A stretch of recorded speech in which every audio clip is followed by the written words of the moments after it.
pobres pais que deveriam estar em casa descansando, e o filho ficou enchendo o saco para que você viesse assistir a palestra. Tem alguém que foi obrigado a vir pelo filho, foi meio compulsório, desculpa. Em segundo lugar, eu queria parabenizar os pais por um outro motivo. Eu não gosto quando me chamam de educador. Por quê? Porque acho que é meio enganoso isso. Porque na hora que o professor diz eu sou um educador, tem muito pai que fala, opa, vou terceirizar. E passa a bola para o professor. Quando na realidade, educação é uma coisa que vem de casa. Quem educa? Pai e mãe, a família. Nós aqui instruímos, damos exemplo, mas a educação vem de casa. E hoje, tenta imaginar esse auditório cheio de alunos educadíssimos. Então, parabéns para os pais. Parabéns para a escola, obviamente, mas parabéns também para os pais. O que eu vou tentar fazer hoje é tentar... Se apaga, né, as luzes? Acho que pode apagar mais. Você se importa de ficar meia luz? Fica mais íntimo, né? Fica mais... Hoje o que eu vou tentar fazer é, no fundo, não fazer uma palestra, é dar uma aula para vocês sobre como funciona o cérebro do teu filho, mas principalmente como funciona o teu cérebro. Tudo que eu for falar para o teu filho vale para você também. E em qualquer idade. Podem ter cabelos brancos, podem não ter mais cabelos, não interessa, vale para qualquer idade, vale para mim. Eu tenho 70 anos, eu comecei a dar aula com 18. Eu tenho meio século de magistério. E eu já dei aula em pós-graduação, já dei aula para médico psiquiatra. E eles não me internaram. Mas no cursinho, no cursinho pré-vestibular, eu tive 100.400 alunos. 100.400 pobres coitados, que descobriram tarde demais, que fizeram muita coisa errada quando estavam na escola e estão tentando consertar agora no cursinho. Esse que é o grande problema. Por um acaso, algum dos presentes aqui, por um acaso foi meu aluno? Tem algum ex-aluno meu? Não, vocês não sabem o que perderam. Na realidade, o que eu vou tentar fazer com vocês é tentar mostrar o funcionamento do cérebro. Bom, o que nós temos na face da Terra capaz de processamento lógico? O computador e o cérebro humano. O computador é muito rápido e é um idiota. O cérebro humano é muito lento e é um gênio. Então nós temos na face da Terra um idiota rápido e um gênio lento. Está certo que eu conheço algumas pessoas lentas, porém idiotas, mas isso já é um caso todo particular. A primeira preocupação que eu tenho com relação aos seus filhos, qual que é? O que eles valorizam mais? O idiota rápido ou o gênio lento? E de tanto usar o idiota de forma idiota, estão transformando o gênio em idiota. Cuidado, a tecnologia está retirando do cérebro atribuições que ele tinha e que perdeu. Hoje, você vai em qualquer supermercado, se o sistema caiu, a moça não sabe te dar um troco. Não sabe mais te dar um troco. O que acontece são coisas assim terríveis. As pessoas não sabem mais se orientar. O GPS, agora ninguém raciocina mais, tem o GPS. Outro dia eu fui fazer uma palestra numa escola de dentista lá no Campo Limpo. O GPS falou, agora vire à direita. Ele não, ela, é a Ana Maria, uma voz feminina. Aí a Ana Maria chegou, eu brigo com a Ana Maria. Falou, agora vira à direita. Eu fui virar à direita, tinha uma escadaria. A Ana Maria queria que eu descesse a escada. Quer dizer, não adianta. O gênio é infinitamente melhor que o idiota. Os meus alunos do curso de Ciências da Computação calcularam que para construir o hardware de um cérebro, eu deveria ligar em rede aproximadamente 15.000 computadores de última geração. 15.000 computadores. 15.000. Aqui dentro tem 15.000 computadores. Aqui dentro, não é loira. Aqui dentro tem 15.000 computadores de última geração. Não, é sacanagem. Eu sempre faço isso com as loiras.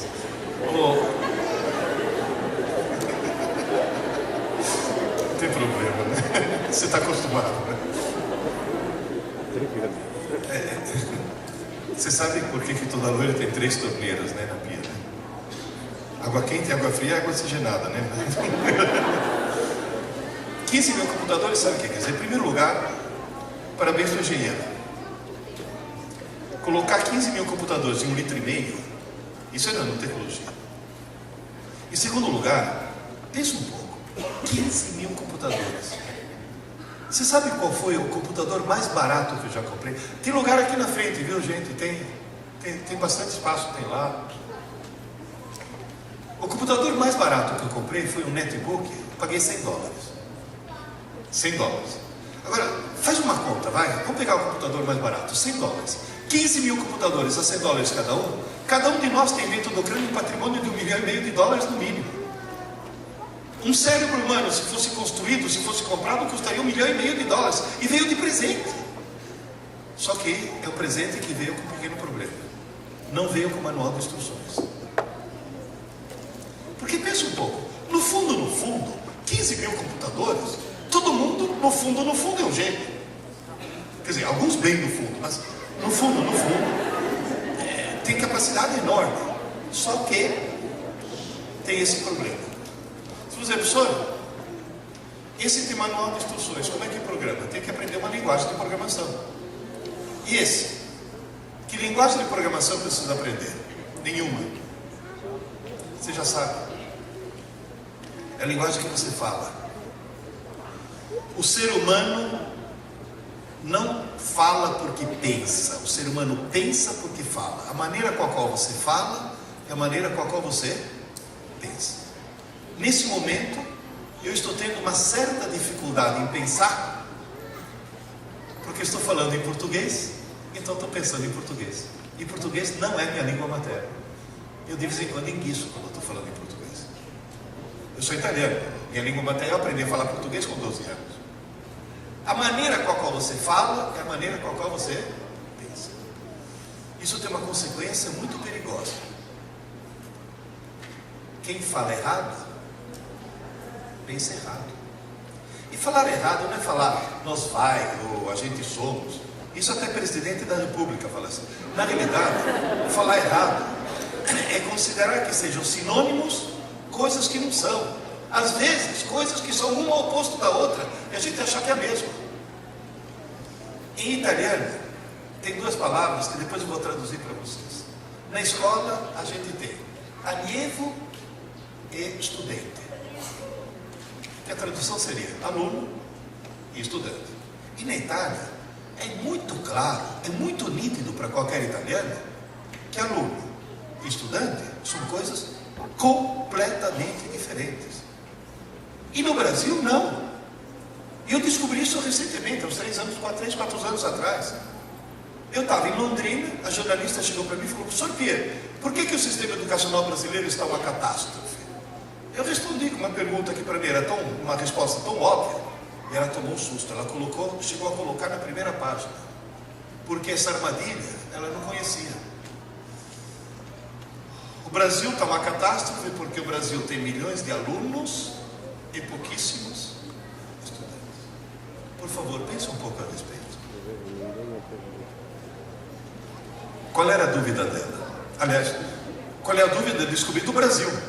Vocês acham que aluno e estudante seja a mesma coisa?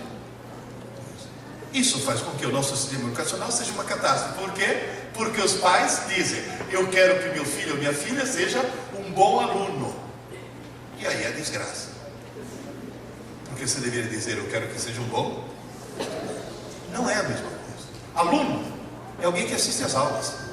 Estudante é alguém que estuda. E assistir às aulas é estudar. Não só não é a mesma coisa, como se está assistindo a aula, não está estudando. Se está estudando, não está assistindo a aula. Uma coisa exclui a outra.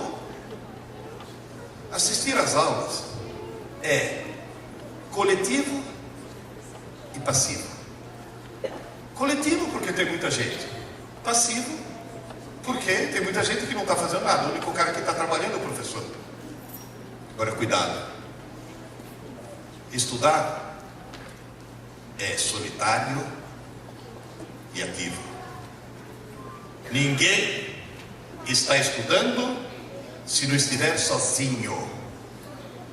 Pessoal da pedagogia, quem é? Levanta a mão. Queridas e queridos, olha bem para mim. Daqui para frente, nunca mais diga grupo de estudos.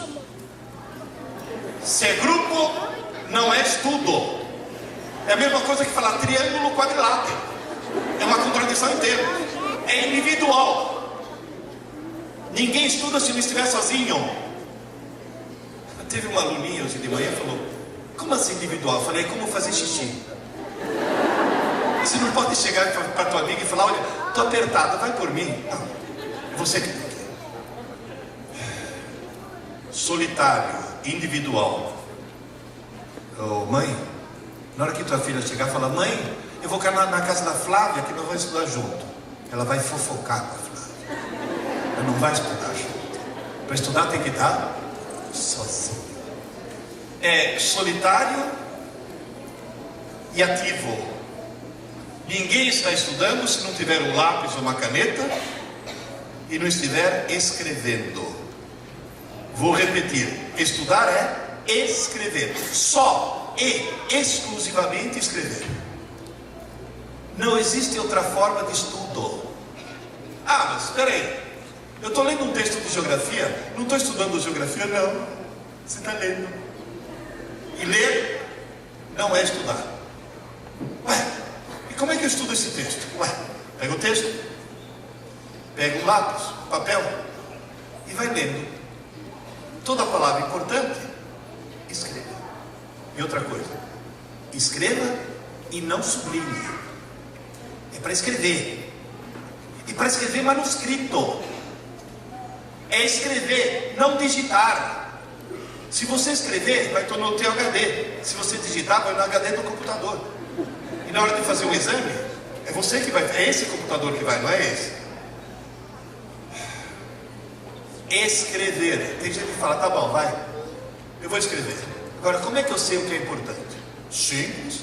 Faz de conta que você está preparando uma cola. Na hora você descobre o que é importante. Não, estou falando sério. Preparar a cola é útil. Não é útil usar. Nunca deixe alguém nessa idade colar. Porque se deixar colar agora, quando crescer, vira senador. A gente tem que cortar o mal pela raiz. Está bem claro isso. Queridas e queridos, pergunta: aluno e estudante é a mesma coisa? Aluno faz o quê? Sistema. Estudante. E estudar o que é? Um amigo meu, professor, estou estudando 14 horas por dia, não rende. Eu chego no fim do assunto e já esqueci o começo. Eu fui na casa dele. Falei: querido, você não está estudando 14 horas por dia. Você está lendo 14 horas por dia, portanto você está jogando na lata do lixo 14 horas por dia. E aliás, a maioria das pessoas que querem prestar concurso estão jogando um monte de tempo na lata do lixo. Ler não é estudar. Tanto é que tem cara que é tão trouxa que faz curso de leitura dinâmica para poder jogar seu tempo mais depressa fora. Vocês percebem? Eu falei para ele: estudar é escrever. Ele virou para mim e falou: ah, mas eu escrevo. Eu falei: opa, deixa eu ver o caderno. Ah, caderno é coisa do passado. Eu estou fichando tudo no meu notebook. Falei: isso, sua besta. Agora você vai mandar o teu notebook fazer prova no teu lugar, né? Porque está lá no notebook, não está no teu cérebro. Recentemente recebi um e-mail dele me agradecendo porque eu joguei o notebook dele no lixo. Claro que ele pegou de volta. E sabe por que ele me agradeceu? Falou: Pia, é impressionante. Segui seu conselho. Tudo que estava no notebook eu copiei para o caderno. Incrível. Agora não consigo mais esquecer. Note que não falou agora eu consigo lembrar. Falou: agora não consigo mais esquecer. E a única coisa que ele fez, qual foi?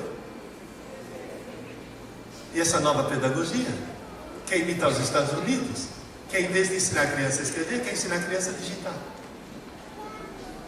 Nos Estados Unidos a coisa está péssima. Aqui no Brasil vai ficar péssima também. E aqui no Brasil, a nova pedagogia eliminou o quê? Uma coisa sábia que se fazia antigamente: ditado e cópia. Ditado e cópia. Escrever. Não, agora é Vygotsky, agora é construtivismo. Quantos construtivistas precisam para trocar uma lâmpada? Nenhum, porque quando a lâmpada se sentir pronta, ela se troca sozinha. Esse é justamente o que está acontecendo. É outro papo, é usar o cérebro.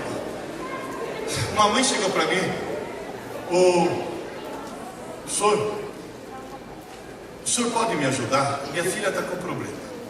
Falei, vamos ver se eu posso. Sabe o que é? A minha filhinha, ela estuda de manhã, ela vai na escola para aprender. Eu falei, para. O senhor já cometeu 2 equívocos. Equívoco número 1, sua filhinha não estuda de manhã. Ela assiste. E pode ser que o problema seja isso. Ela só assiste a aula, mas não estuda. E segundo problema, agora o pessoal da pedagogia vai tomar um susto. A partir do Fundamental 2, está provado, medindo a complexidade das redes neurais que se reconfiguram, está provado que a partir do Fundamental 2, na escola não se aprende. Aula não foi feita para aprender, aula foi feita para entender. Um bom professor não ensina, um bom professor explica. E se o aluno não entender, o professor explica de novo. E se o aluno não entender, ele é tão criativo que inventa uma nova maneira de explicar para que o aluno finalmente entenda. Sabe quando é que um bom professor sossega? Quando ele vê na carinha do aluno o famoso acabou. Esse é o papel da aula. Essa mãe até me questionou, falou, então quando é que minha filhinha aprende? Eu falei, simples, minha senhora. Quando der o último sinal, ela deixar de ser aluna, se ela for para casa e em casa ela virar estudante, esse é o momento no qual a pessoa aprende. Ninguém aprende coisa alguma se não estiver sozinho. O grande erro da pedagogia brasileira, italiana, francesa, americana, mas não finlandesa ou sul-coreana, é achar que na aula se aprende, portanto, se eu quero que o cara aprenda mais, eu aumento o número de aulas. Esse é o equívoco, eu tenho que aumentar o número de horas de estudo. O momento da aprendizagem é o estudo, não a aula. Essa mãe até virou para mim e falou, o senhor quer dizer que eu faço tudo errado? Eu falei, sim. As mães costumam fazer muita coisa errada. Então vocês não podiam fazer uma apostila para as mães? Nessa reunião eu dei risada. Só que teve um pai que falou, desculpe, senhor, não ria não. Faz a apostila. Se a gente faz coisa errada, queremos fazer a coisa certa. Como sou um cara exagerado, eu fiz 3 livros. Esse número 4 vai sair o mês que vem. Antes que me perguntem, porque tem cara que vê concurso e fala, opa. Eu escrevi por causa do meu colega, do cara que jogava 14 horas por dia fora. Esse daqui é para alunos, esse daqui falei que era para os pais, mentira, é para as mães. E esse daqui é para os professores. Não, mãe é terrível. Mãe na escola é terrível. Não, e mãe que estuda pedagogia é uma desgraça. O que elas dão de palpite é um negócio assim, impressionante. No dos alunos, eu fiz uma coisa estranhíssima. Eu coloquei várias questões no livro, coloquei uma provinha no final e não dei a resposta de nada. Nada. Em compensação, coloquei um endereço de e-mail no final e disse, me manda um e-mail com a tua opinião sobre o livro, que eu vou te mandar automaticamente um link com as respostas, com as explicações todas. Foi uma chantagem que eu fiz para fazer pesquisa de mercado. E sabe qual foi o resultado? Me surpreendeu. Eu já recebi milhares de e-mails. Literalmente milhares. Só desse daqui já foram 70 mil exemplares. Milhares. E sabe o que todos eles dizem? Parece que tem um carinho. Pena que eu não li antes. Pena que eu não li antes.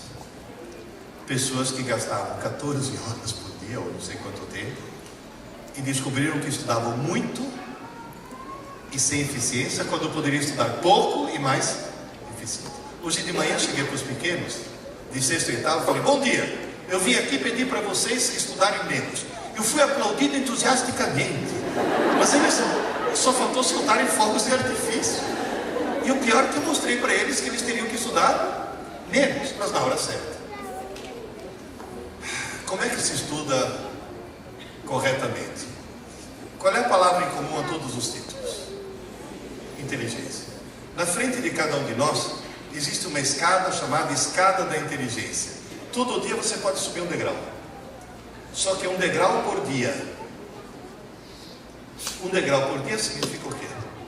Que o processo de aprendizagem dura exatamente 24 horas. Começa, acontece e se encerra em 24 horas. Tradução: não dá para deixar para amanhã. Está bem claro isso? É que nem o maná no deserto. O maná do dia tinha que ser consumido no dia. Se deixar para o dia seguinte, amanhã se podre. E o pior de tudo é que eles não deixam para o dia seguinte, eles deixam para o fim do bimestre. E tudo deveria acontecer em 24 horas. Se nessas 24 horas ele fizer 3 coisas na ordem certa, amanhã de manhã acorda um degrau acima. Se fizer de novo as 3 coisas, mais um degrau amanhã de manhã. Todo dia um degrau. Se uma das 3 coisas não for feita, ou for feita na ordem errada, amanhã acorda no mesmo degrau onde estava no dia anterior e acaba de jogar na lata do lixo um dia da vida que não volta nunca mais. E lá no cursinho, lá em São Paulo, no ano, eu tive 100.400 alunos que descobriram que não jogaram um dia ou outro na lata do lixo. Jogaram anos da vida deles na lata do lixo.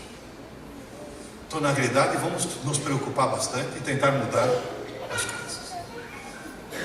Qual é a missão que a gente deve ter? Fazer subir a escada da inteligência, tanto a gente quanto os alunos. A inteligência você mede com o famoso teste de QI. Tem discussões a respeito, mas ainda continua sendo válido. Aqui você põe o QI e aqui você põe a quantidade de pessoas que têm um certo QI.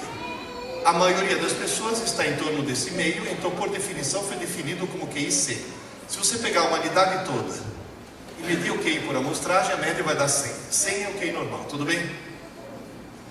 Por amostragem mediram o QI da população da Inglaterra. Deu 100. Tradução: os ingleses são normais. Alguns escutam. São normais. Aí mediram da população do Japão. 113. E podem tirar esse sorrisinho de seus lábios, porque são japoneses do Japão, viu? Atenção. O cérebro de um japonês é idêntico, biologicamente, ao cérebro de um inglês. Se dá essa diferença, isso significa o quê? O sistema educacional japonês faz subir a escada mais do que o sistema inglês. Ou seja, se eu conseguir mudar alguma coisa no sistema educacional, eu vou ter uma população mais inteligente.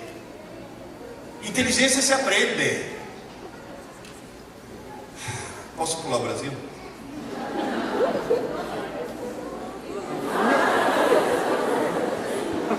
Ou seja, o sistema educacional brasileiro faz descer a escada.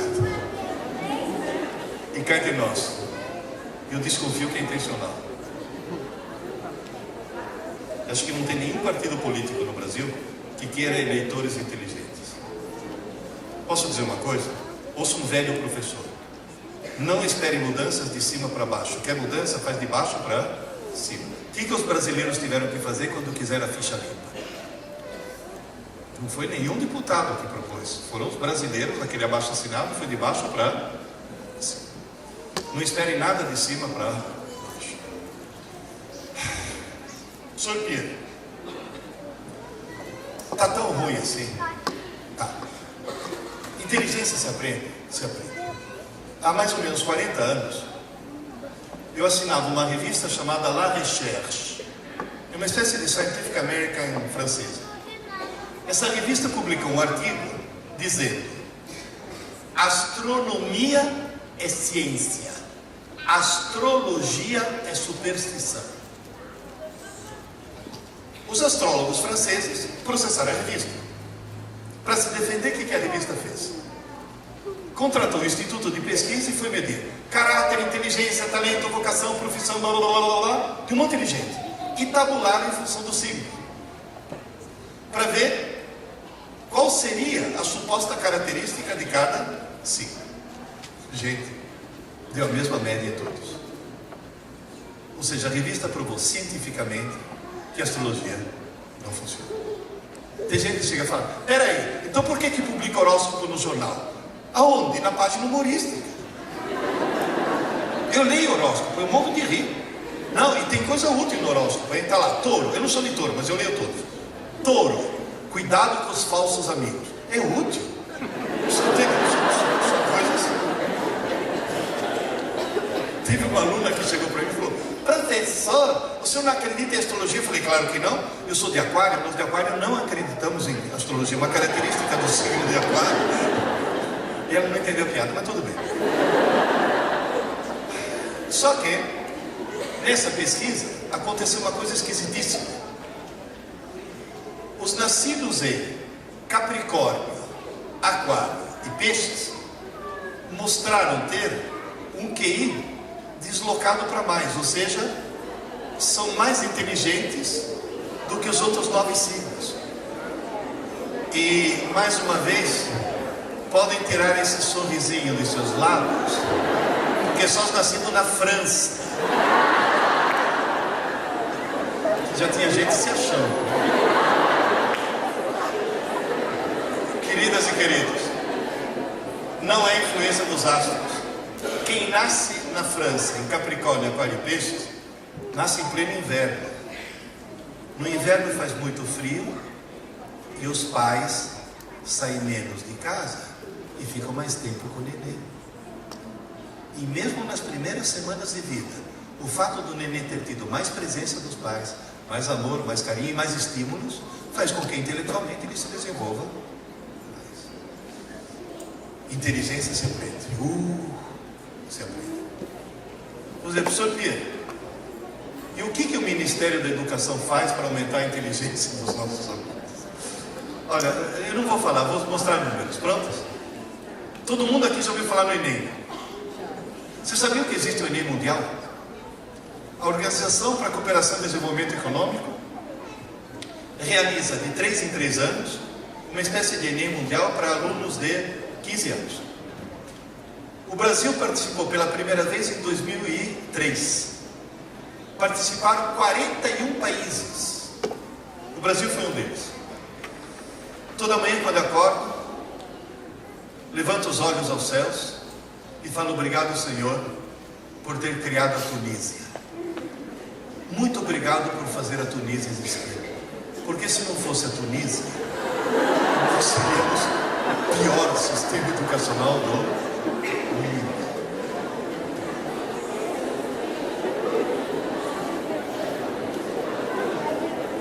Quem está em primeiro lugar? Finlândia. Na hora que o Ministério da Educação descobriu que a Finlândia é o melhor sistema educacional do mundo, pegaram as pedagogas, sabe aquelas pedagogas, meninas, que nunca seguraram um pedaço de giz na mão, então te aconselho a segurar, nunca entraram numa sala de aula para dar uma aula, eu aconselho todos vocês a fazer isso, mesmo as que vão virar diretoras. Nunca seguraram, nunca entraram numa sala de aula, e ficam lá em Brasília, tendo ataques de pedagogéia, porque na realidade, eles pegaram as pedagogas de Brasília e, já que a Finlândia é o melhor sistema educacional do mundo, mandou as meninas fazer estágio na Espanha.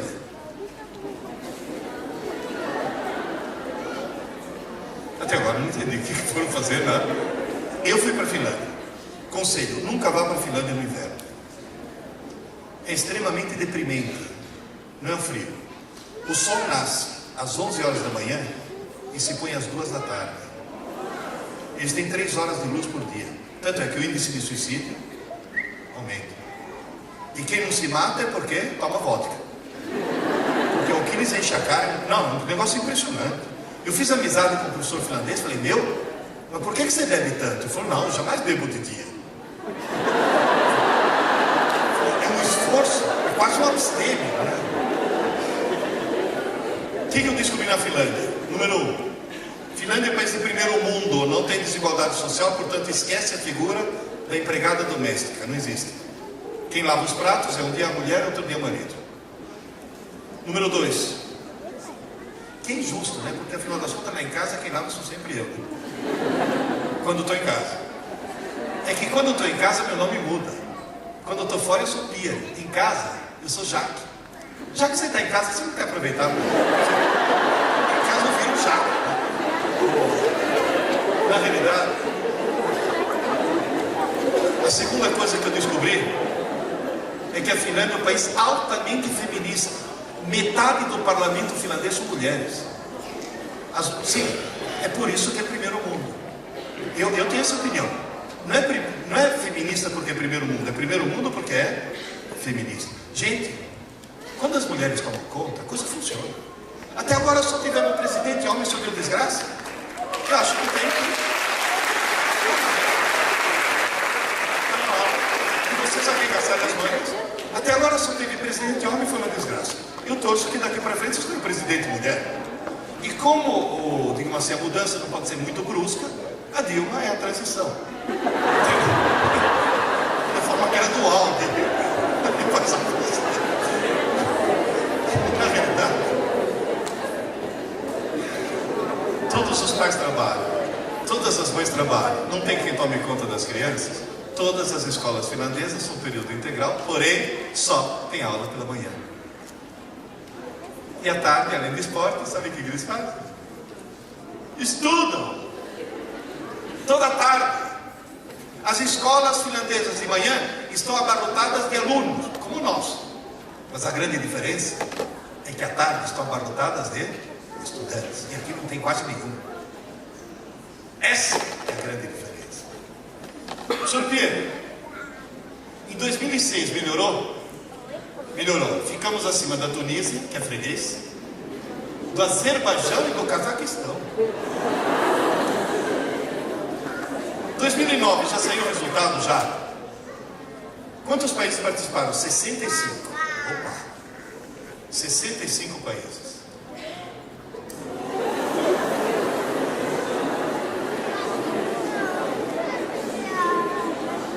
Não só estamos no 57, mas a Tunísia passou a gente.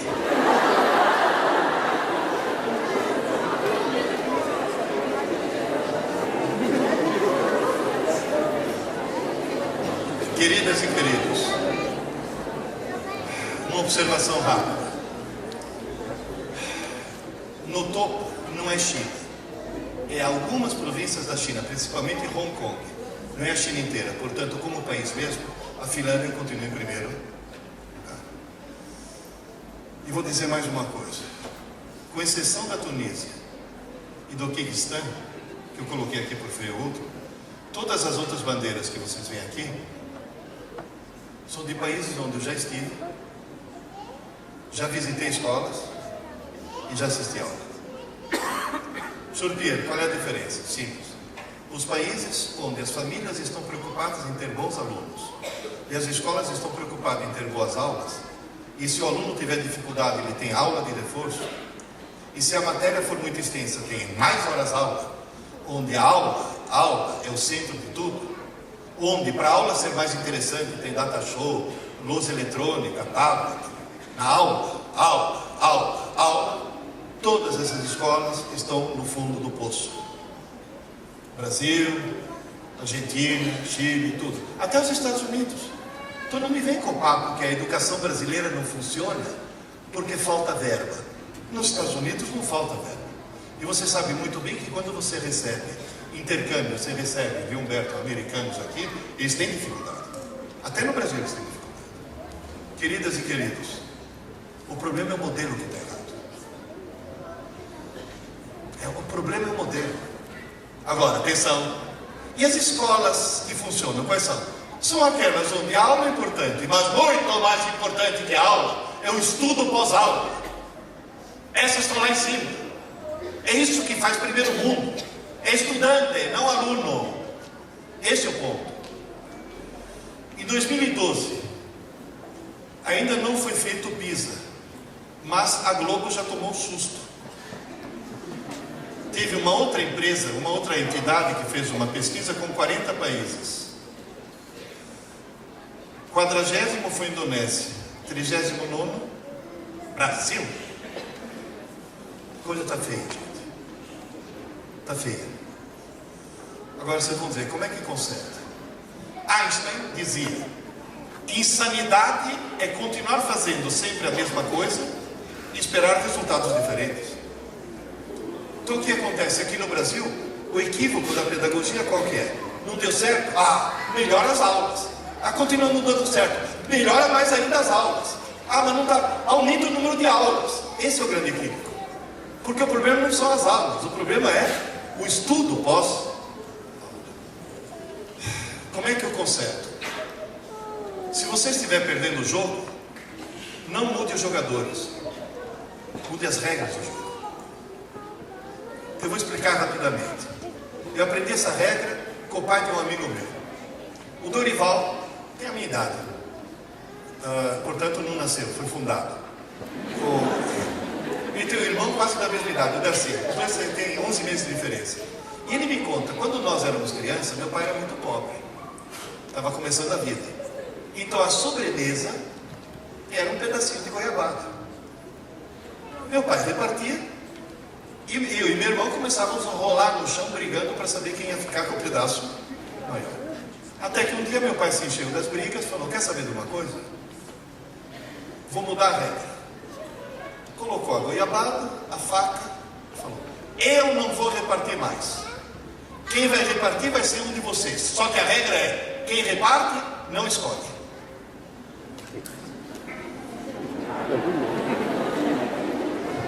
O cara que repartia cortava de átomos no meio, para ter certeza que os 2 pedaços fossem iguais. Funcionou? Funcionou. Precisou trocar os filhos?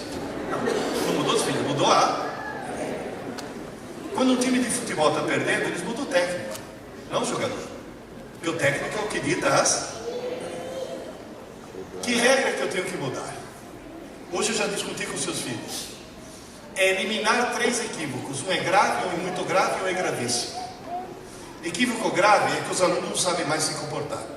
Não é o caso dos seus filhos, que hoje se comportaram muito bem. Mas mesmo assim, nas aulas há muita conversa. Por quê? Porque as pessoas estão acostumadas que podem conversar.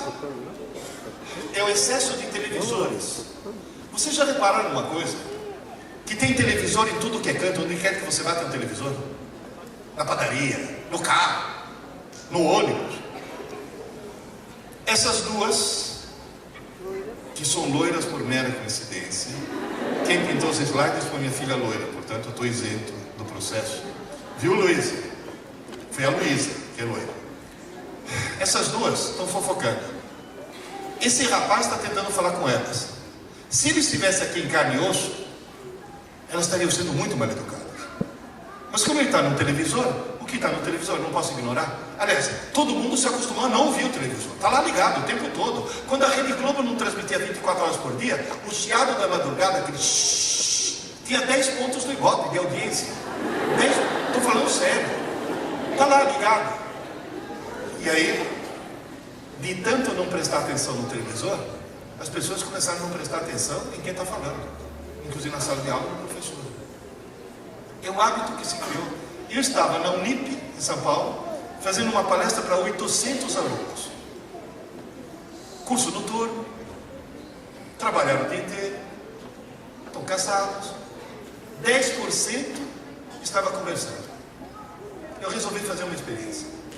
No meio da palestra, de repente, eu desliguei o microfone e comecei a falar nesse tom de voz. Inclusive, como a acústica do teatro estava muito boa, eu até perguntei: quem está no fundo me ouve? Falaram: ouvimos. Cada vez falei: eu também estou ouvindo. E tanto que eu estava berrando. Durante 5 minutos falei sem microfone. Todo mundo começou a prestar atenção. Aqui, inclusive. Eu deixei de ser uma voz eletrônica, virei uma voz humana. Um ser humano eu presto atenção. Percebe, gente? Posso dar um conselho? Chegando em casa, vamos começar pela gente. Desliga a TV. Desliga. A TV não é tanto mais. Nem liga. Ou liga, assiste o que você quer, desliga. Eu assisto um programa todo dia quando eu posso. Hoje perdi. Fiquei aqui o dia inteiro. Eu tinha até vergonha de falar qual é, mas eu adoro aquele programa. Todo mundo odeia a Cris. Gente, o meu ídolo é a Rochelle.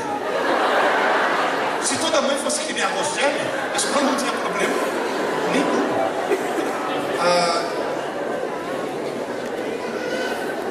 Por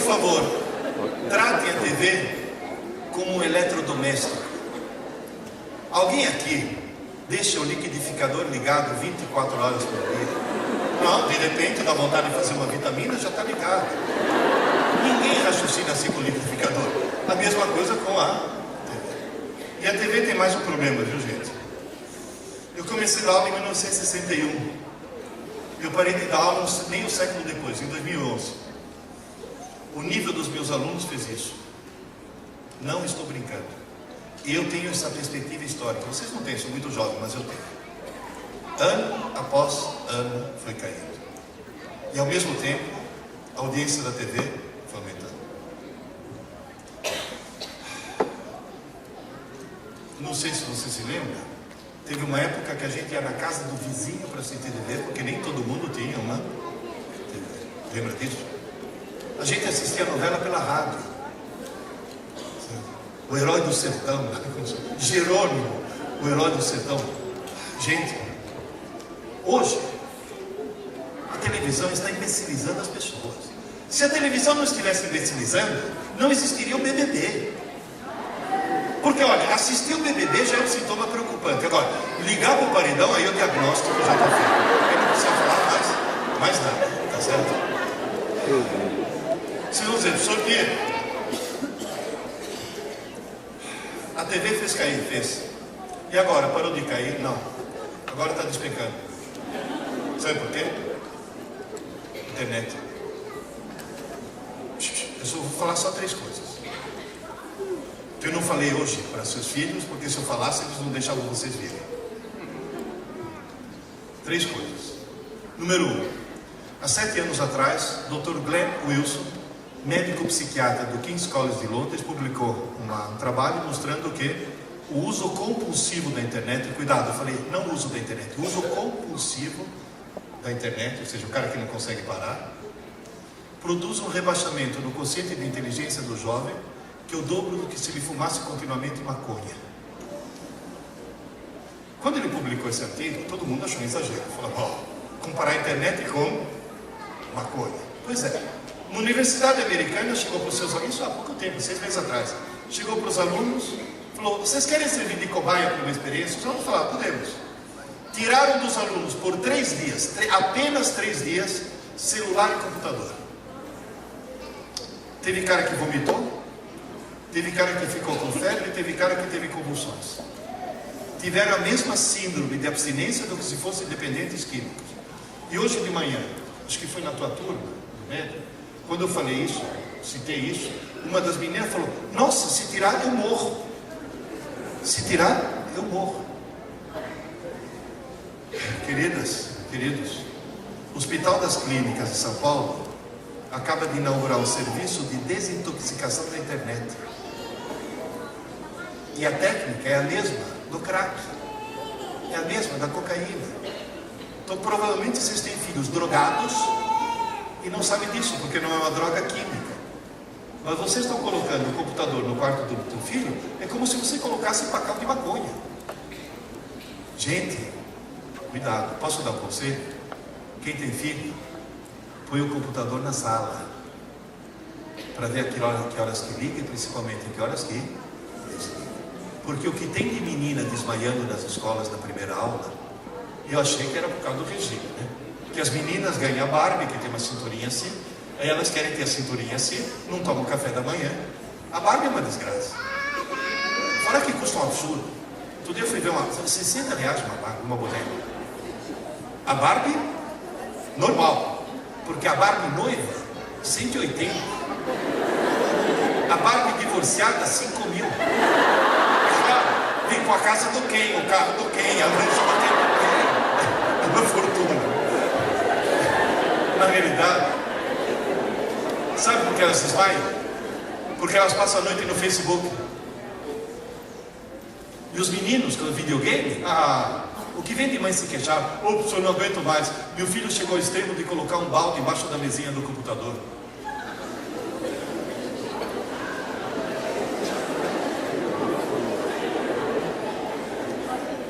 Reinventar o pinico. Moral da história, cuidado. Tem que falar, e se meu filho tiver, se eu quiser desintoxicar meu filho? Eu perguntei para o médico do Hospital das Clínicas, Como é que eu entro em contato com esse serviço? Ele falou, é fácil, é www. Eu falei, para com isso. Fora que de tanto viver no mundo virtual, perderam o contato com o mundo.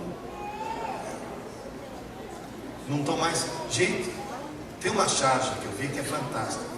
Tem uma janela, um pôr do sol maravilhoso, e o cara no computador, e na tela tem um pôr do sol, e ele chama do cara e fala, vem ver que pôr do sol maravilhoso. E na janela está.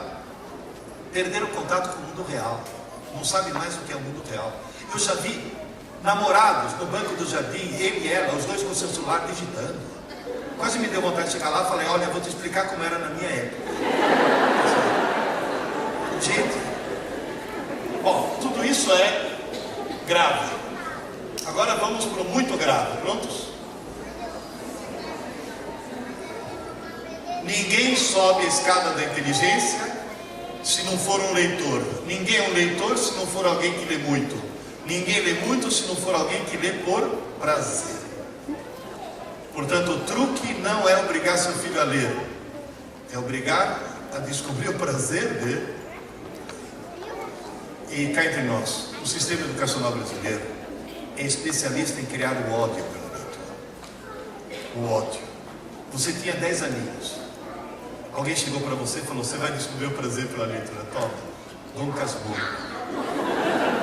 Com 10 anos, esse é um trauma do qual o cara não se recupera nunca. Nunca. Professor Pierre, como é que se descobre o prazer de ler? É quando a pessoa lê de tal forma que entra no livro. É quando a pessoa não consegue parar de ler.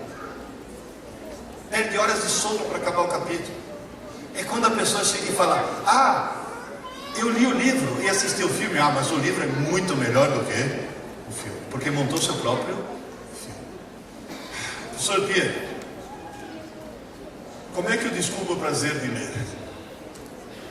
Eu tinha 9 anos. Morava na Itália ainda. Minha mãe lia um livro por semana. Já está aqui uma dica, viu?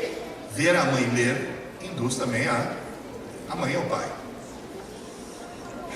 Minha mãe chegou para mim e falou, você vai buscar meu livro dessa semana lá na banca de jornal? Fui.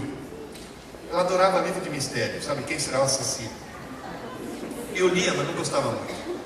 E não era um leitor. Cheguei na banca de jornal, o jornaleiro chegou para mim, Pierluigi, questo è il libro della madre, ou seja, o livro da sua mãe. E questo è una collezione nuova, uma nova coleção. Fantascienza, ficção científica. Você não quer levar o número 1? Falei, o que é isso? As areias de Marte, de Arthur Clarke. Falei, o que é isso? Falei, é uma viagem espacial, astronautas que vão para Marte. Isso antes do Sputnik, hein?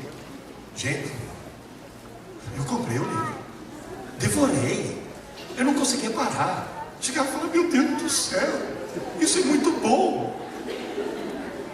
Foi o dia que eu me tornei um leitor. O que eu estava fazendo na semana seguinte?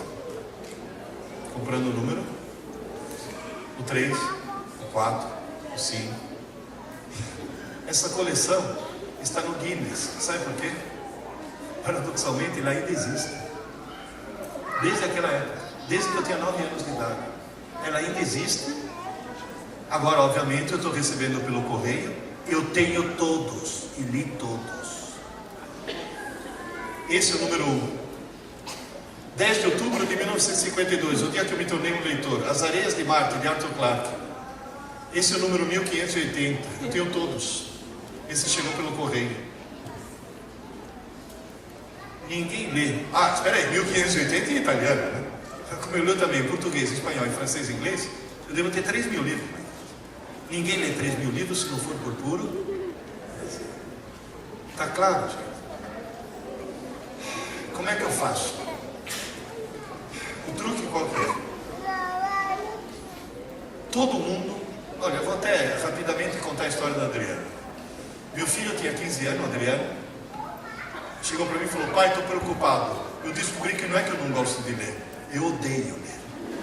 Eu falei, ótimo, agora quem está preocupado sou eu. Pai, você lê muito, né? Eu falei, eu leio muito. Todas as minhas irmãs leem muito. Eu falei, todas as suas irmãs adoram ler. Todos os meus irmãos também leem muito. Eu falei, todos os teus irmãos adoram, né?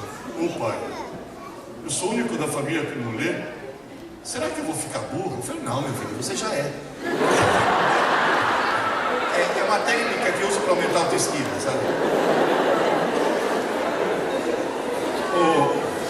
Ô pai, mas eu já li um livro. Com 15 anos, o desgraçado tinha lido um livro indicado pela escola. Eu fui ler o tal livro. Eu quase fui na escola bater na professora. Não, horrível. Era um livro sobre as crises místico-religiosas de uma galinha. Uma galinha, tendo crises religiosas. Eu olhava para aquilo e falava, meu Deus do céu, quem que escreveu isso? Isso pode ser uma freira que cheira cocaína, não tem outra explicação. É um negócio absurdo, não tinha nexo. Adriano, larga isso para lá, eu não estou pedindo para você ler um livro, estou pedindo para você descobrir o prazer de ler. Falou, como? Eu falei, simples. Adriano, foram escritos milhões de livros no mundo, um foi escrito para você. Falou, qual? Eu falei, não sei. Cada um tem o seu. As minhas alunas não vieram com Crepúsculo.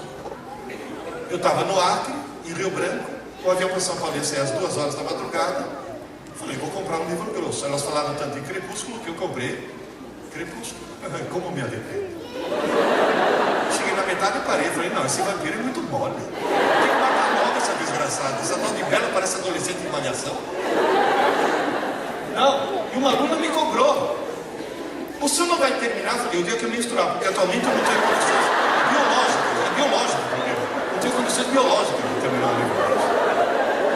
Cada um tem o seu. Pai, como é que eu descubro? Eu falei, filha, a coisa mais fácil do mundo. Comece a ler um livro qualquer. Tá chato? Para e começa outro. Muda de gênero e começa outro. Para, pai. Eu falei, para, tua tarefa não é ler um livro. Tua tarefa é descobrir o teu livro. Se tá chato, vai ter um livro. Começa outro. Pai, se outro estiver chato, eu falei, para e começa outro. E aí eu virei para ele e falei, e se estiver chato? Ele falou, para e começa outro. Moral da história. Filho, depois de fazer isso 4, 5, 6 vezes, você vai ter a falsa sensação que todos os livros do mundo são chatos. Não é verdade. Você vai achar o teu logo. Livro, filho, é que nem namorado. Tá chato? Troca. Na 8ª tentativa, ele achou o Hobbit. Fizeram o filme agora. Mas o livro é muito melhor do que eu. Pai, chegou de noite, perdi horas de sono para acabar o capítulo. Falei, aleluia, está salvo. Pois é, pai, o livro acabou, fiquei com saudade dos personagens. Falei, então, lê a continuação. Tem continuação? Falei, eu tonto. Você não olhou na página 2? O Hobbit é o prefácio do Senhor dos Anéis. Compra para mim. Vocês imaginam a emoção de um pai que ouve seu filho semi-analfabeto pedir para comprar? 3. 1.800 páginas, devorou. Ai, tem mais alguma coisa do gênero? Eu falei, yes, disse eu. Falei, que tal a história do Rei Arthur, Mago Merlin, Cavaleiros da Tábua Redonda, A Busca do Santo Graal, Fada Morgana e Leão? 4 volumes das Brumas de Avalon. Alguém leu aqui as Brumas de Avalon? 4 volumes, ele adorou. Ai, tem mais alguma coisa no gênero? Eu falei, Adriano, vou mudar de gênero. Senão daqui a pouco você vira feiticeiro, né? Vou ter um Gandalf andando de cajado pela casa, no chapelão. As aventuras completas de Sherlock Holmes, devorou. O fim da infância de Arthur Clarke. O mesmo Arthur Clarke que me encantou quando eu tinha 9 anos, ele com 15 anos, um outro livro dele, adorou. E foi lendo de tudo. Pergunta, o Adriano odiava ler? Ninguém odeia ler. Ele odiava a maldita galinha. Hoje o Adriano lê de tudo em vários idiomas, se formou em administração de empresas e virou diretor de uma editora. Tamanho amor, inclusive ele é o editor dos meus livros. Uma coisa que me orgulha muito. Portanto, gente, não compre livro para o seu filho se não gosta de ler. Manda seu filho para o prédio aqui do lado, para a biblioteca. Tá chato, tá chato, até que ele vai encontrar o livro. Tá claro isso? Quem lê descobre coisas. Na Bienal do Livro, agora, ano passado, eu estava debatendo com um médico. Esse cara sou eu.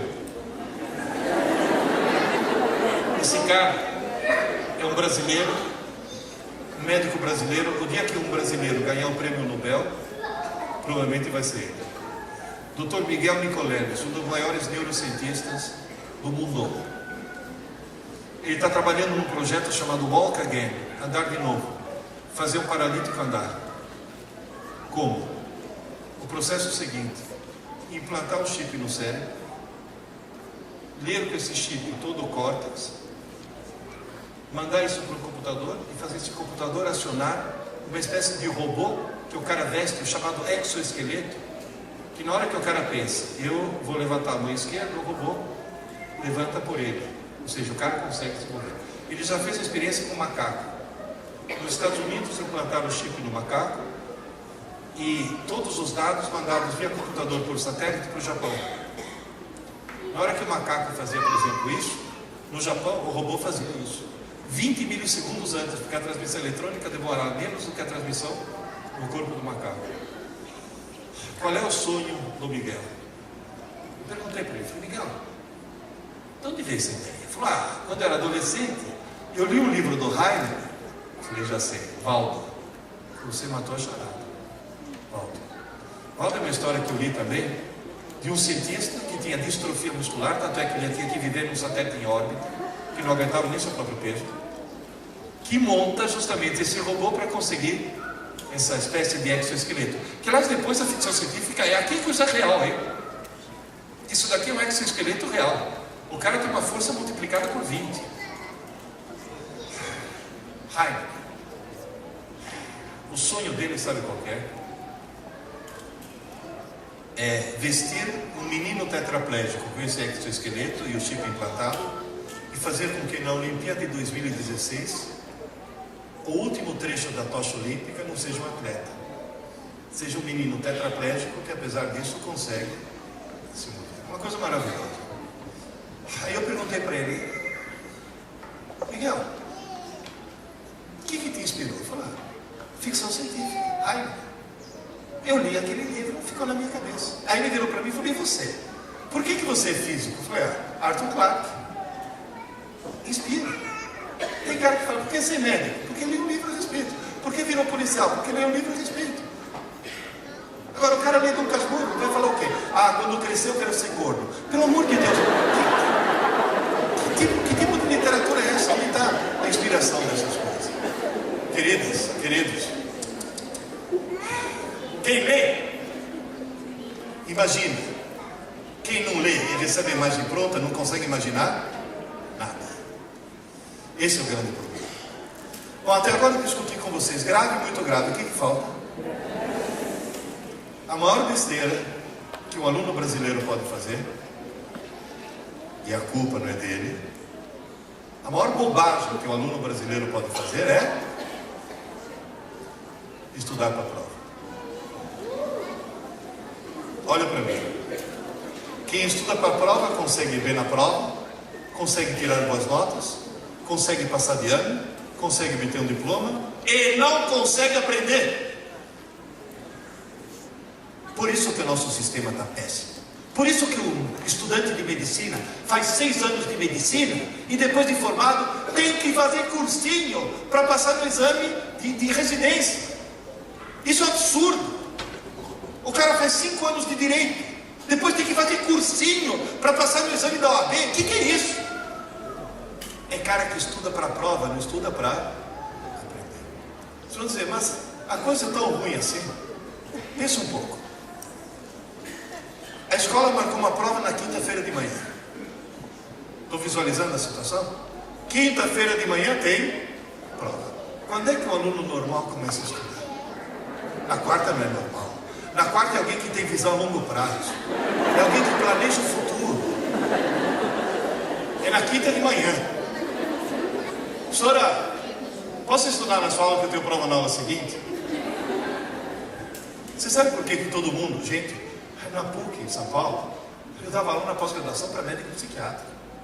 Para médico psiquiatra, o problema é o mesmo. porque todo mundo estuda o mais em cima da hora possível, para não dar tempo de esquecer. Se tiver tudo fresquinho, tira a nota, e logo depois esquece. Então o que significa aquela nota? E a culpa não é deles não, hein? Eu já vi mãe: filho, desliga isso daí, menino, vai estudar, você tem prova amanhã. Essa mãe acha que está ajudando o filho. Essa mãe está cometendo um crime hediondo. Essa mãe devia ser presa sem direito à fiança. Essa desgraçada está arruinando a vida do filho, porque está induzindo o filho a estudar porque tem. Vocês vão dizer: bem, como é que se estuda corretamente? Usa o cérebro. Eu dividi o cérebro em 3 partes, para simplificar: cerebelo, que é essa região azul, sistema límbico, amarela, e córtex, que é essa vermelha, onde estão os 15 mil computadores. Lembram? Estão aqui. O que eu ponho no cerebelo, não esqueço nunca mais. O que eu ponho no córtex, não esqueço nunca mais. E o que eu ponho no sistema límbico, com certeza absoluta eu vou esquecer. Não precisa ir mais longe. Vocês já deduziram onde o cara põe aquilo que ele estuda em cima da hora. No amarelo, no sistema límbico. Você percebe? O que eu ponho no cerebelo, no azul? Tudo relativo a equilíbrio e ritmo. Você sabe andar de bicicleta? Você já tirou a rodinha? Vocês notam uma coisa? Que você não consegue esquecer andar de bicicleta. Uma vez aprendido, você não consegue mais esquecer. Isso é aprender, porque aprender é aprender para sempre, não podia seguinte. Agora, o que você põe aqui, não esquece mais, mas primeiro passa por aqui. Por exemplo, você está andando na rua, algo te chama atenção, se chamou atenção, imediatamente vai para o sistema límbico. Só que tem uma coisa: se parar de chamar atenção, algum tempo depois, quanto tempo posso reter uma informação no sistema límbico? Pode ficar segundos, pode ficar minutos, pode ficar até horas.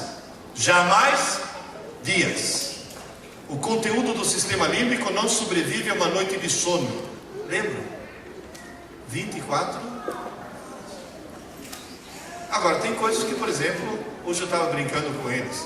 Iam falar: aranha é um inseto nojento. Aí o professor fala: não, aranha não é inseto. Inseto tem 6 patas, que nem a formiga. Aranha tem 8. Aranha é aracnídeo.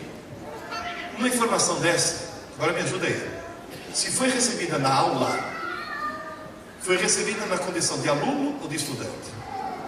Aluno. Se essa informação chega como aluno, ela vai parar no sistema límbico, está condenada a desaparecer, a menos que se use uma técnica especial. Sabe qual é essa técnica? Se a informação recebida na aula,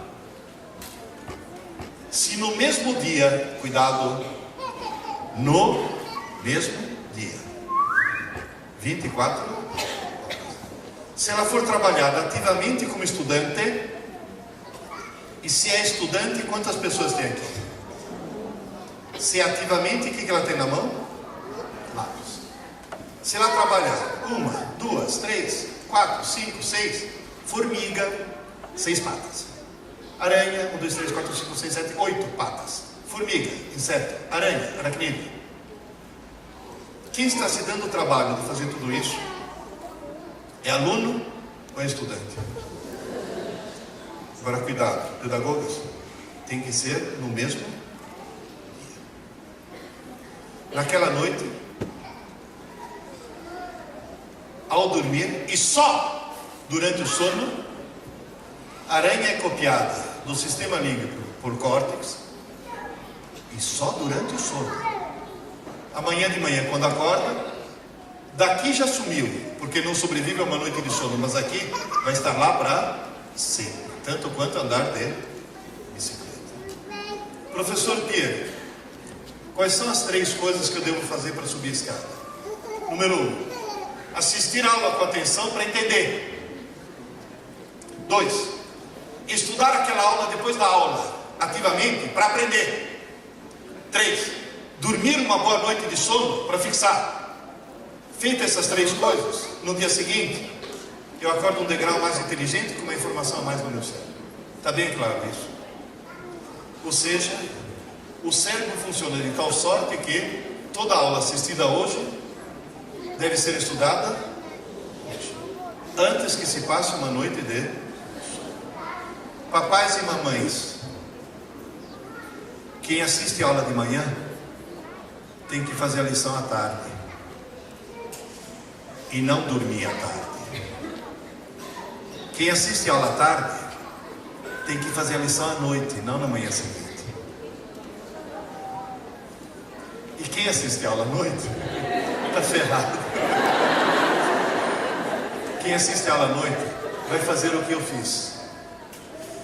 Eu fiz vestibular, eu já era casado, já tinha uma filha e outra a caminho.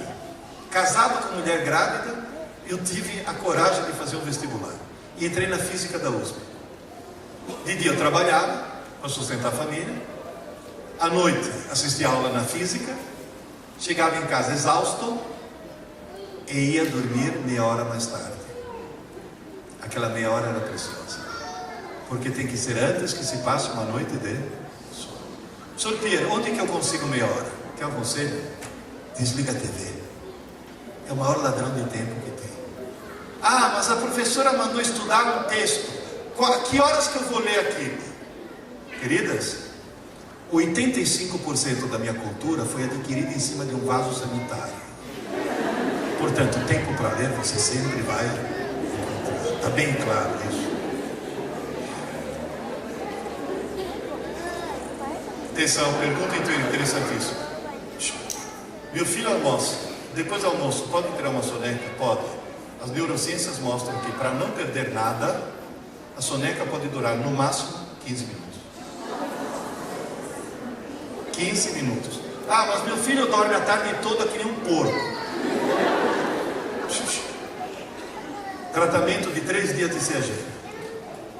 3 dias de CAG resolve. CAG. Copo de água gelada. Almoçou? Neném dormiu? Deixa eu dormir. Quanto tempo? 15 minutos. Deu 15 minutos? Só! Gelada e não fria. Tem que traumatizar. No dia seguinte, dormiu 15 minutos? Só! Terceiro dia, chá. No quarto dia, ele ouve teus passos se aproximando. Já acordei, não precisa. Gente, se não dá para ensinar, tem que adestrar. Não tem jeito. Moral da história: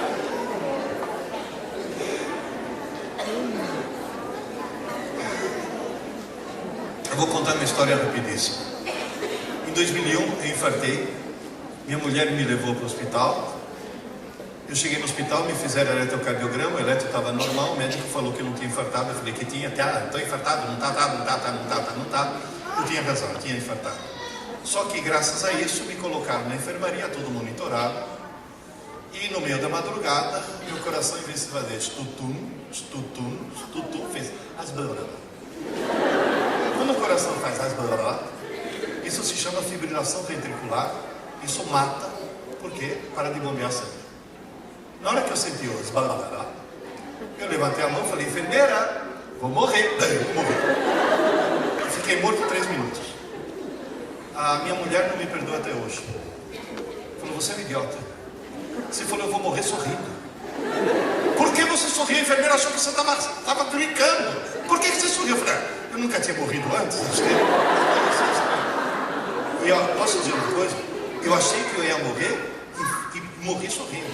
Porque todos nós vamos morrer. Então que morra alegre. Todo mundo vai morrer, vai? Ó, moral da história. A minha mulher me conta que veio um médico empurrando um carrinho, abriu minha camisa, afasta assim. Eu dou. Me levaram para a UTI, onde fui muito bem tratado. Todas as enfermeiras tinham sido minhas alunas. Eu tinha telefone, ninguém tem telefone no UTI, eu tinha telefone do lado da cabeceira. Na hora de ir embora, eu falei para minha mulher: vamos passar no pronto-socorro para ver se aquele médico tá lá. Eu queria agradecer, o cara salvou minha vida. Cheguei lá e falei: ô doutor, lembra de mim? Ele falou: claro, susto que você deu na gente. Falei: então eu vim aqui para agradecer. Ele falou: não. Quem agradece sou eu. As 5 palavras mágicas, professor. Eu agradeço essas. Aula dada. aula estudada hoje. Falou, professor, eu entrei na USP em medicina graças a essas 5 palavras. Eu fiz todo o meu curso de medicina com o pé nas costas. Os meus colegas tomando Coca-Cola com café para estudar para a prova, e eu na balada. E todo mundo falando, mas você tira notões, uma nota tão alta e não estuda. Eu falei, eu estudo, seus trouxas, pouco e todo. E ele falou para mim, Piero, esse desfibrilador que está aqui, você foi a segunda pessoa no Brasil que usou. Eu não vi isso. Acabei de voltar dos Estados Unidos, onde eu fiz um curso para depois passar para os outros médicos. Todos os médicos do mundo voltaram para casa com diploma. Eu voltei com 2. Para variar, não é minha intenção, mas passei em primeiro lugar, sabe por quê? Porque todos os trouxas estudaram quando? Na véspera do exame. Eu não, estudei um pouco e tudo. Aula dada, aula estudada.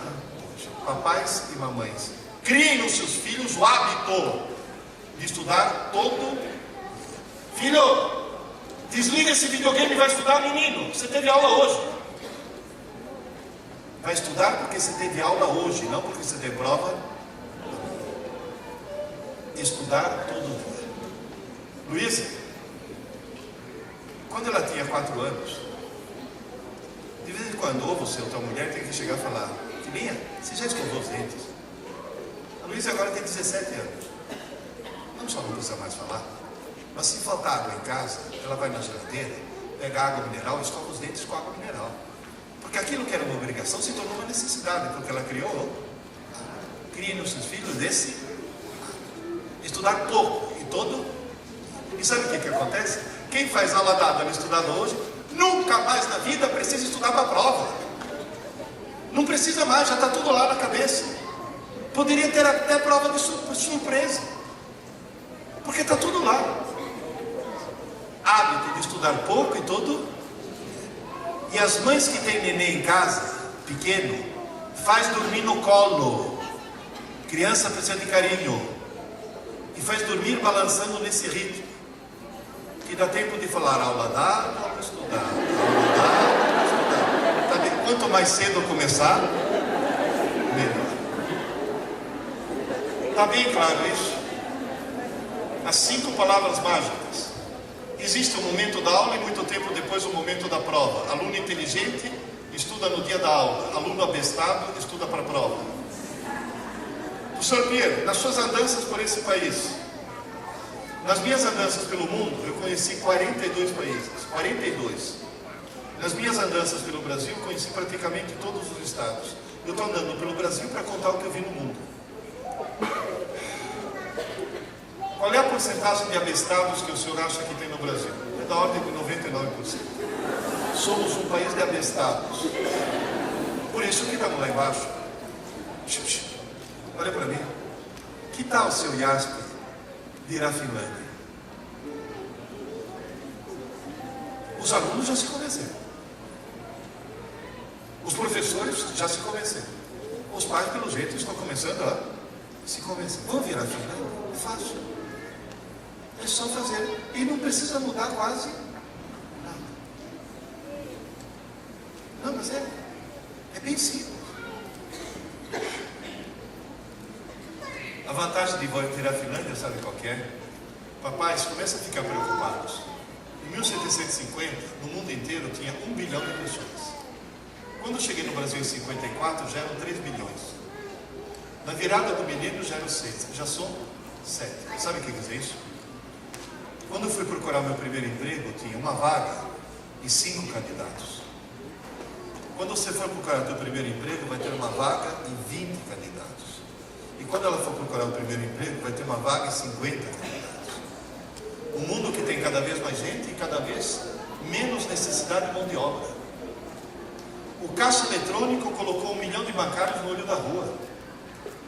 Toda vez que eu passo no pedágio, hoje de manhã, às 4 horas da manhã, saí de casa, passei por um monte de pedágios, e até uma hora eu falei, será que eu peguei dinheiro? Ah, mas não precisa. Eu tenho sem parar. Só que na hora que eu passei no sem parar, eu olho para uma cabine vazia e penso, aqui poderia ter 4 jovens universitários, se revezando cada um em torno de 6 horas, pagando seu curso na faculdade com o dinheirinho do estágio do pedágio, Esses 4 jovens estão no olho da rua porque eu tenho um chipzinho que custa $3.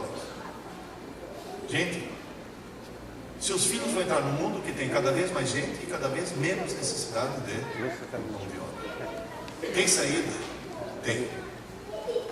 Na época do meu pai dizia: filho, estuda e tira um diploma que teu futuro está garantido. Hoje, o diploma não vale mais nada. Diploma tem em qualquer esquina. Tem faculdade que, se você ligar para lá por engano e falar: desculpe, foi engano, eles vão falar: não, agora é tarde, já está matriculado. Diploma é a coisa mais fácil do mundo. Qual é a saída? Há 2 semanas atrás eu estava em Limeira, na antiga Fumagalli, agora chama Maxi Plan. Eu estava fazendo uma palestra para gestores de RH, Relações Humanas, aquele pessoal que contrata. Eu perguntei para eles: na tua firma, tem vaga? Tem. Você está contratando? Estou tentando. E está conseguindo? Ele falou: não. E por quê? Professor, chega a cara com diploma, na hora que eu vou checar o cara é uma anta. Na hora de fazer um teste bobinho de inteligência, o cara é uma anta. Não adianta o cara ter diploma, o cara tem que ter inteligência. Sabe o que quer dizer isso? A partir de hoje, faça seu filho subir a escada. Se ele começar a subir a escada, ele vai oferecer ao mercado de trabalho o que o mercado mais procura. As portas vão estar abertas para ele. Ele vai ficar cada vez mais inteligente. O que o mercado de trabalho quer é inteligência. Está bem claro isso. Eu estava em São José dos Campos conversando com um rapaz, um estudante do ITA. Falei: e você? Quando você se formar, você vai pegar teu diploma e bater de porta em porta para obter emprego? Eu falei: professor, que isso? Faltam 2 anos para me formar, já estou de contrato assinado com o banco. Faltam 2 anos para me formar e já estou de contrato assinado com... Não vou falar o nome do banco por questões éticas, vou falar só as iniciais. HSBC. Eu perguntei para ele, falei: escuta, mas você vai se formar em quê? Eu falei: você é engenheiro aeronáutico. Ué, o HSBC vai começar a construir avião? Ele falou: que nada, eu vou trabalhar no financeiro. E sabe por que ele está contratado? Porque quem faz o ITA está subindo a escada. Eles querem gente que suba a escada. E lembre-se, inteligência se aprende. E para se aprender é só fazer 2 coisas facílimas. Uma, virar leitor, ler muito. E a outra, estudar pouco, mas todo. Olha, eu não gosto de falar porque parece arrogância. Vocês viram aquela hora a curva do QI? Aquela. Alguém reparou qual era o valor máximo que estava lá naquele gráfico? 145. Eu não vou falar meu número, mas eu estou fora do gráfico. Já passei. Estou bem para lá. E o que eu fiz? Subi a escada a vida inteira. A vida inteira subindo a escada. É a solução. E funciona. E funciona. E funciona mesmo. Então, por favor, tome em conta do seu filho. E lembre-se, o ditado chinês diz: se ouço, esqueço. Se eu vejo, eu entendo. Se eu faço, eu aprendo. Durante a aula, seu filho ouve e vê. É durante a tarefa que ele faz. Eu já vi mãe: ai, meu filho falou que na aula entende tudo, na hora da prova não consegue fazer nada. É claro, ele entendeu, mas não fez, portanto não. Ele não estudou depois da aula. Só para encerrar, que vocês estão cansados. Vocês me aguentam mais 3 minutos? Vocês estão cansados, mas vão ter que me aguentar agora um instante. Essa menina estava deprimida. Ela foi numa livraria na cidade dela onde tinha um curso de meditação. Eu falei: vou fazer meditação para ver se a depressão passa. Só que, como era numa livraria, ao passar pela prateleira, ela viu esse livro, comprou, leu, e aí ela ficou muito mais deprimida do que já estava. Me escreveu um gigantesco e-mail. Eu até pedi autorização. Falei: Paula, posso copiar no livro do professor? Ela falou: pode, eu deixo. Está lá, na página 102. Eu vou ler só um pedacinho, tá? Me chamo Paula, sou de Salvador, Bahia, tenho 21 anos E infelizmente ainda não passei nos vestibulares da Federal e da Estadual para o curso de Direito. 21 anos. Quem faz vestibular normalmente tem que idade? 17, 18. Olha quantas vezes essa coitadinha bateu com a cabeça na parede. Agora sei porque até hoje não passei. Depois de ler o livro. Estudei errado a vida toda. Agora ouça essa frase, hein? Desde pequena sempre fui a melhor aluna da sala. Porém, só estudei para tirar boas notas. Descobri que nunca aprendi de fato. O resultado foi um fracasso vergonhoso nos vestibulares. Eu não entendia como uma aluna nota 10 pudesse ser reprovada tantas vezes no vestibular. Ela me estendeu, depois falou que acabou passando. A história tem um final feliz. Mas o que eu quero perguntar é outra coisa. Vamos ver se vocês entenderam tudo o que eu falei hoje. A Paula foi uma boa aluna? Sim. Ela foi uma boa aluna e foi uma péssima? Então, na hora que você estuda, aprende alguma coisa, faz uma prova e de repente não vem a nota que você espera, isso não significa absolutamente que você não aprendeu. Significa que aquela prova foi montada de uma forma inadequada ou não adequada com você. E na hora que você não estuda e tira uma nota enorme, não quer dizer que você tenha aprendido, quer dizer apenas que você teve a sorte ou alguma consequência. Portanto, a nota, dessa forma, sabe em que tipo de prova eu acredito? Tem gente que lembra aqui. Arranque uma folha do caderno, guarde o material embaixo da carteira e o coração, que era tal prova surpresa. Hoje, se fizer prova surpresa, no dia seguinte tem mãe de tijolo na mão. Coitado do meu filhinho, foi pego de surpresa, agora ele ficou traumatizado. Agora ele vai ter que fazer terapia. Senão fica com TDA, hiperatividade, dislexia, descalculia e gripe suína. E traz o laudo de tudo, porque ela tem o laudo de tudo. Porque mãe na escola parece anão em campo de nudismo. Mete o nariz onde não deve, uma coisa assim impressionante. Gente,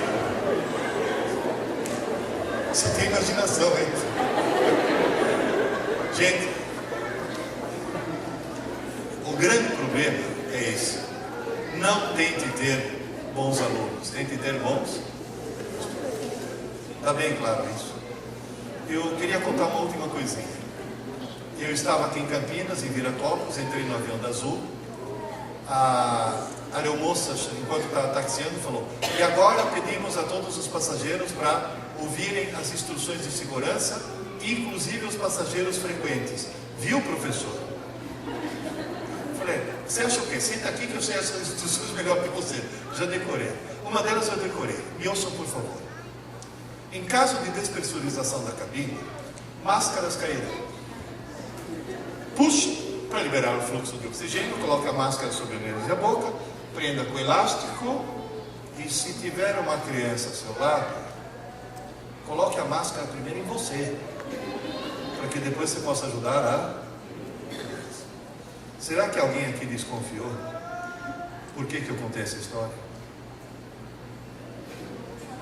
Pensa um pouco. Quer que seu filho vire leitor? Começa por você. Quer que seu filho vire estudante? Começa por você. Eu não falei que era em qualquer idade? Então vamos fazer isso. Eu tenho 70 anos, estou estudando até hoje. Não estou assistindo aula, mas estou estudando. Está claro, já? Eu resolvi que eu vou aprender russo. Para quê? Se eu tenho um tempinho livre, eu vou aprender russo. Já aprendi a falar uma frase. E eu nem говорю по-русски. Sabe o que quer dizer? Eu não falo russo. Já é um começo. Queridas e queridos, não tem jeito. O exemplo é a melhor forma de educação.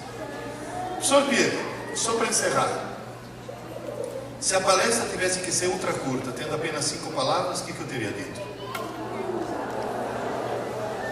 Estou todo mundo repetindo, vai, lição de casa. Aula dada, aula estudada, hoje. Repetindo com mais ênfase no hoje. Aula dada, aula estudada, hoje. E se a palestra tivesse uma palavra só, seria bem. Nem que seja para ler Júlia, Bianca, Sabrina, 50 tons de cinza, que é uma espécie de Sabrina pornô. Leia. Não interessa, mas pelo amor de Deus, leia. Tá claro, gente? Um beijo, boa sorte para você.